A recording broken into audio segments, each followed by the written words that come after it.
Olá, produtor! Olá, produtora! Estamos dando continuidade ao nosso curso de produção de ovinos, tratando no módulo 2, manejo alimentar. Na nossa aula 2, nós vamos falar um pouco sobre alimentos alternativos para os pequenos ruminantes.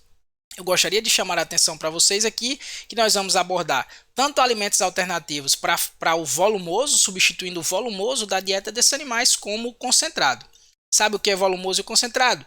Dá uma volta. Volta lá na nossa aula de introdução lá aos alimentos, da nossa aula 1, e isso vai ficar mais claro para você. Então vamos seguir. Bem, antes de falar um pouco sobre o uso de alimentos alternativos, nós precisamos contextualizar onde 60% de ovinos e mais de 90% dos caprinos estão dentro do Brasil, que eles estão justamente na região Nordeste, e o Nordeste é quase que prevalentemente zona semiárida, por volta de 56%. Então, nessa região, o bioma predominante é a caatinga. Existem estudos que suportam que por volta de 70% de toda a vegetação nativa da caatinga é utilizada como alimento por esses animais. Lembrando que a arquitetura da caatinga é arbustiva, herbácea e arbórea, certo? Então você tem ervas no solo mais baixo, você tem arbustos um pouco mais alto e você tem árvores. Em alguns estudos aí, se foi levantado a respeito dos teores de proteína bruta de algumas espécies, como é o caso da jurema preta, da catingueira, do oró, do feijão de rola, da jitiranda, do mororó, certo? Da rapadura de cavalo, da erva de ovelha, e nós verificamos que normalmente os teores de proteína bruta desses materiais são bem elevados, bem acima do limite de exigência de manutenção dos micro-organismos ruminais, que é por volta de 7%, então lembra desse número 7 aí, esse valor está bem acima de 7. Entretanto, normalmente essas plantas também apresentam teores elevados de fatores antinutricionais, como a lignina e os taninos. Então devem ser utilizadas de forma estratégicas, né? Algumas plantas, alguns arbustos, eles podem inclusive serem utilizados como ingredientes na dieta, substituindo volumosos tradicionalmente utilizados, como é o caso especificamente de alguns arbustos exóticos e alguns arbustos nativos. Um exemplo de um arbusto nativo que pode ser utilizado na dieta desses animais é a maniçoba. Lembrando que a maniçoba é tóxica e ela só pode ser ofertada para os animais ou após a fenação ou então após a ensilagem. A colega que vai falar um pouco sobre fenação e ensilagem vai explicar direitinho os processos para vocês. Vamos seguir então aqui. Bem, em um estudo se avaliou a associação do feno de capim-tifton, tá, com a palma forrageira ou feno de maniçoba com a palma forrageira, isso ofertado para ovinos. E o que é que nós observamos? Que não houve diferença em relação ao ganho de peso desses animais e ao peso da carcaça, fazendo com que a gente indique que o feno de maniçoba pode substituir completamente o feno de tifton na ração de ovinos confinados. Dando a entender o que, pessoal? Que não precisa tanto se investir capital em fenos, na compra de volumosos, se nós podemos obter esses volumosos a partir, por exemplo, de bosques naturais na caatinga. Como é o caso, por exemplo, do feno de maniçoba e de outros arbustos com potencial forrageiro dentro da zona semiárida. Aqui, além do feno de maniçoba, também foi testada a silagem de maniçoba e o que é que nós observamos? Que não existe diferença em relação ao ganho de peso dos animais se os animais fossem alimentados com feno de tifton, feno de maniçoba ou silagem de maniçoba. Também não houve efeito sobre o peso da carcaça desses ovinos. E qual é a indicação desse estudo? A indicação é que o feno de tifton ele pode ser substituído tanto pelo feno de maniçoba também como pela silagem de maniçoba. E qual é a vantagem da silagem? Bem, a vantagem da silagem é que ela armazena, o que ela retém, água, que é um recurso valiosíssimo em zonas áridas e semiáridas. Então eu posso utilizar o feno, posso utilizar a silagem, que é seguro, não tóxico, feno ou silagem de maniçoba, para substituir o feno de tifton na dieta dos animais. E o uso de arbustos exóticos, esse aí é a flor de cera, o algodão de cera, o Papai Noel, certo? A Calotropis procera, foi feito um feno desse material e foi inserido na dieta dos animais, substituindo até 45% do concentrado à base de milho e soja na dieta de ovinos Morada Nova. E o que é que nós observamos aqui, pessoal?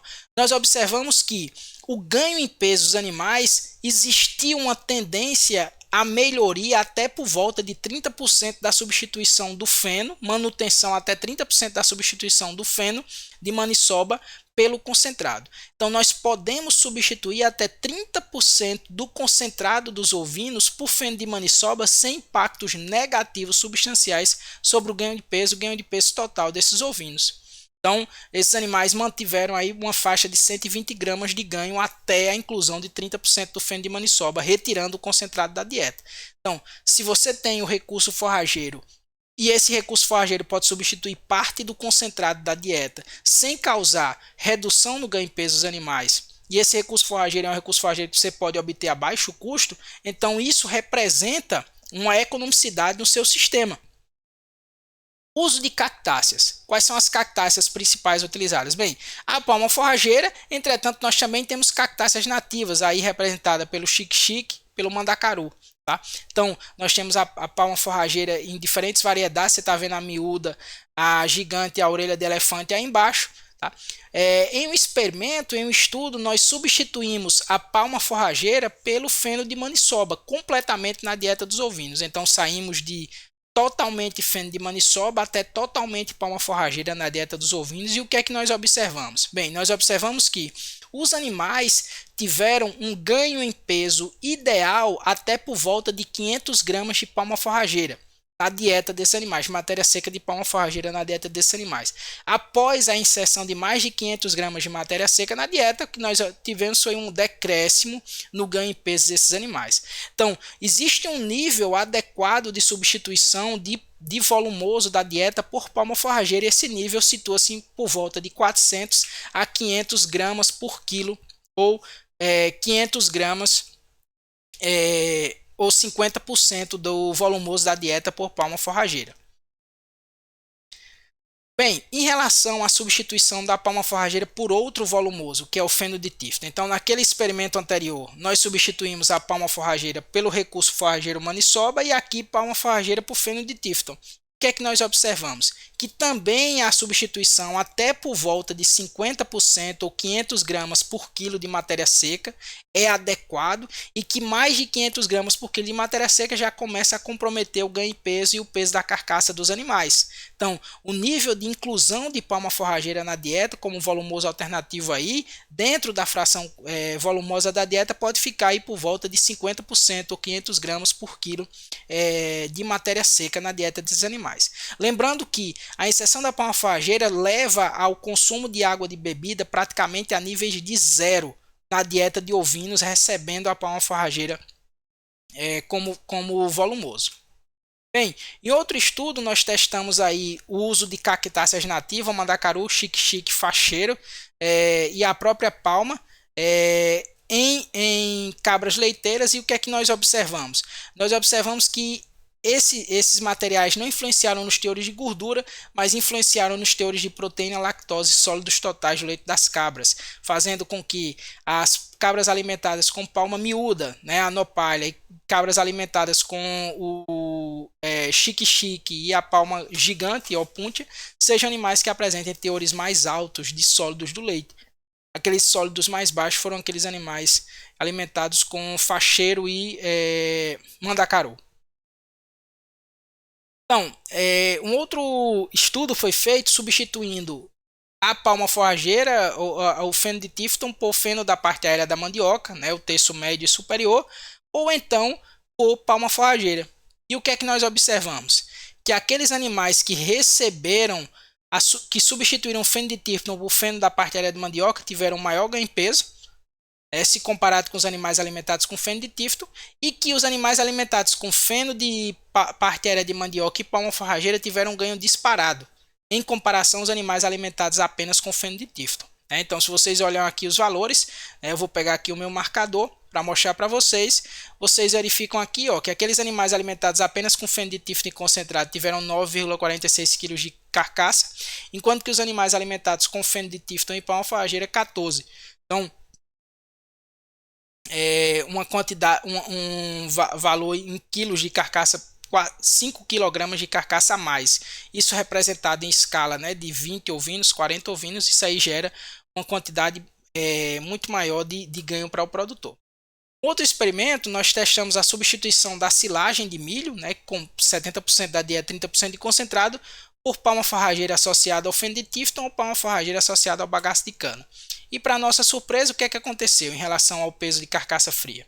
Bem, aqueles animais alimentados com palma forrageira associada ao feno de Tifton tiveram um peso de carcaça fria muito maior, por volta de 5 quilos, 4 quilos maior do que os animais alimentados com silagem de milho. Enquanto que os animais alimentados com bagaço de cana tiveram um peso similar aos animais alimentados com feno de Tifton. Então, carcaça de 17 quilos, carcaças de 15 quilos. Né? Isso indica para a gente que a silagem de milho, que é um volumoso excessivamente caro, ele pode ser substituído por volumosos tradicionalmente utilizados, que pode ser um feno de uma gramínea ou então um próprio resíduo da agroindústria, como é o caso do bagaço de cana, desde que associado a um volumoso de qualidade como a palma forrageira. Outros subprodutos foram testados, aqui o subproduto do coco na dieta de ovinos, né, substituindo o milho e a soja até o nível de 20%. Bem, o subproduto de coco ele é um subproduto que só pode ser inserido até por volta de níveis de 5%, mais do que isso ele já começa a gerar decréscimos importantes no peso da carcaça fria, no consumo de alimento pelos animais, normalmente associado ao nível de gordura. Então a nossa recomendação é incluir até 5% do subproduto de coco da Bahia na dieta de ovinos, enquanto que a recomendação em relação à substituição do milho e da soja por farelo de girassol, esse sim, né, apesar de ter nós temos aí um incremento do consumo de matéria seca desses animais, não tivemos impactos aí em relação ao peso desses animais, nem o peso de carcaça fria, indicando para a gente aí que a torta de girassol ela pode ser incluída até 45% da dieta dos ovinos. Para finalizar, nós temos o uso de subprodutos da agroindústria, o pseudofruto do caju, substituindo o volumoso na dieta de ovinos. Né? O que nós observamos foi que na medida que se incluiu o pseudofruto do caju, substituindo o feno de Tifton, partindo de 0 até 60%, os resultados todos foram negativos em relação ao consumo de alimento por esses animais e a digestibilidade também da dieta por esses animais, reduzindo bastante a digestibilidade pela metade, com nível de 60% do subproduto de caju, basicamente pelos fatores antinutricionais desse subproduto, né, indicando aí que existe limites em relação ao uso desse material e a viabilidade. Então, a substituição do feno de Tifton pelo resíduo de caju sobre a digestibilidade e o consumo da dieta dos animais, não se recomenda esse material. Bem, pessoal, eu espero que tenha sido instrutivo para vocês. Eu finalizo aqui e nos vemos mais à frente. Até logo!